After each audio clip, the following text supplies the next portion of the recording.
Okay, so we explained already how a metric on a set X gives rise to a topology. The kind of fairly common thing that happens is you've got more than one metric on the same set, and you want to understand whether or not they give you the same topology or different topologies. Particularly, we introduced several different metrics on the Euclidean space Rn. Turns out they all give the same topology, and we need to understand that. So here's the basic lemma that we can use for this. Suppose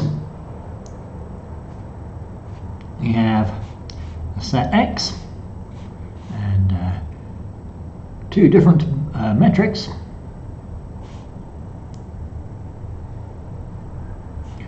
D1 and D2.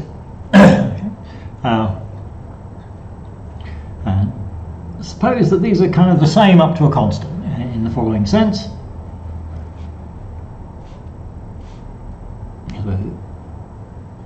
Constants C1, C2 greater than 0, D1 xy less than or equal to C1 times D2 xy, and D2 xy less than or equal to C2 times D1 xy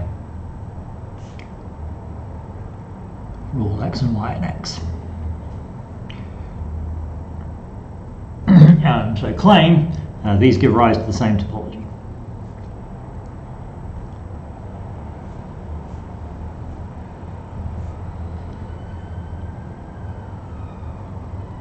Okay, so let's prove that.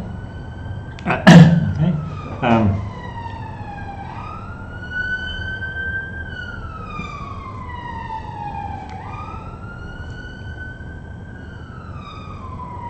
So suppose we've got a subset U of X and it's open with respect to D1. We must show it is also D2 open.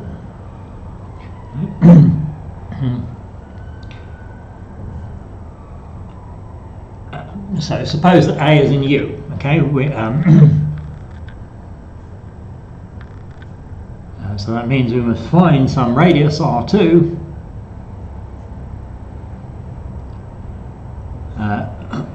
such that the open ball with respect to D2 around A of radius R2 is contained in U. Okay, that was the definition of what we mean by an open set. Set's open if for every element of it you can find an open ball of some radius that's contained in around that point that's contained in your set U.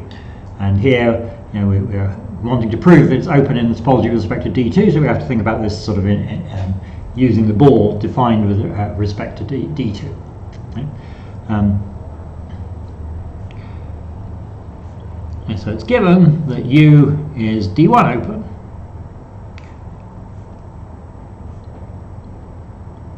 So that means that there exists some R1 bigger than 0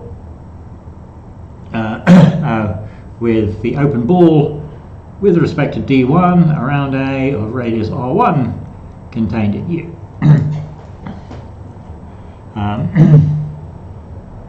So let's put R2 is going to be R1 divided by C2.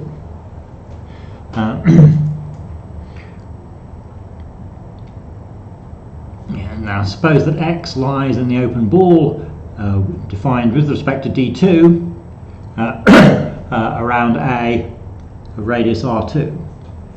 So that means that D2 from A to X is going to be less than this R2, which is R1 over C2. No, I said this the wrong way around. I want a C1 here.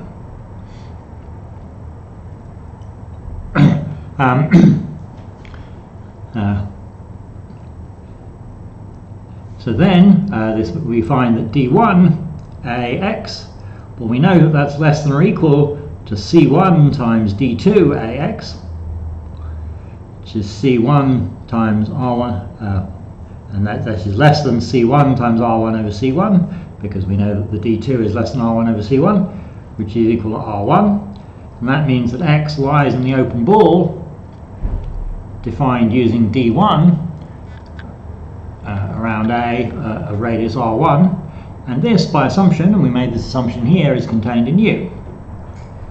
And this shows that OBD2 AR2 is contained in U as required. Okay, so that proves this claim. Well, okay, so this doesn't quite prove this claim.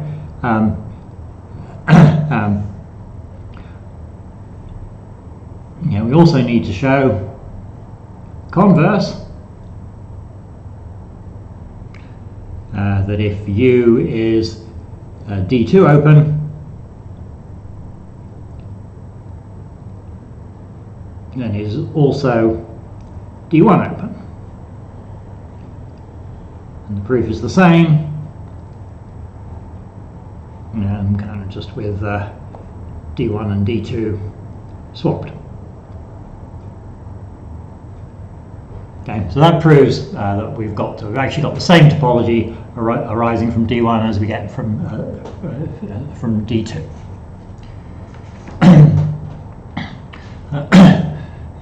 As an example of that,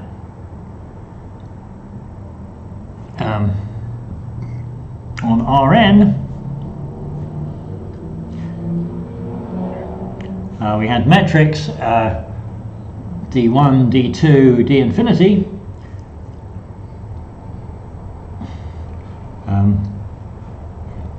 So D1xy is the one norm of x minus y, D2xy. Okay, so all these things, they're just defined using the vector x minus y.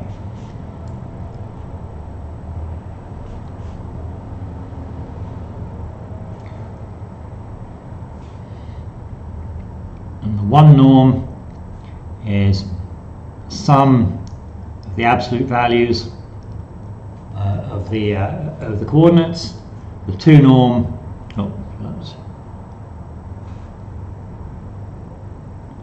is the square root of the sum of the squares, and the infinity norm is just the maximum of the absolute values.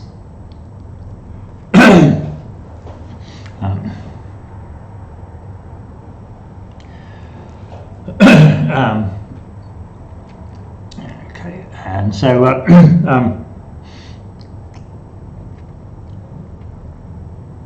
so I want to claim that the infinity norm is less than or equal to the one norm, which is less than or equal to the two norm, which is less than or equal to n times the infinity norm.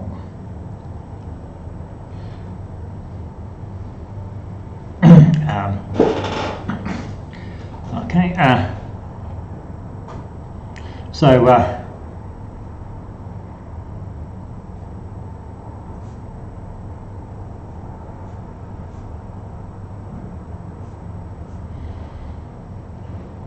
we've got all these various coordinates, mod z, or absolute values of coordinates, mod z1 up to mod zp, and we're going to up to mod zn, and we're going to choose p, which gives us the largest possible value of the coordinate. So that means that the infinity norm is just equal to this this value here.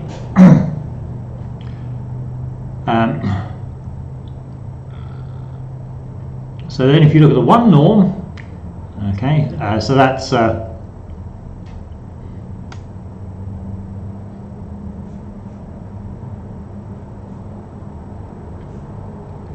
so you've got a sum of all the absolute values, so that gives you this mod zp plus some other ones. So we find that the infinity norm is less than or equal to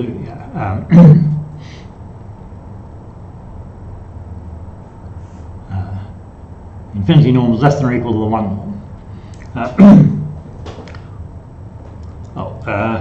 Have I said this the wrong way around? Yeah, I've done this the wrong way around. Okay, so yeah, we should have the obvious thing is that the two norm is less than or equal to the one norm.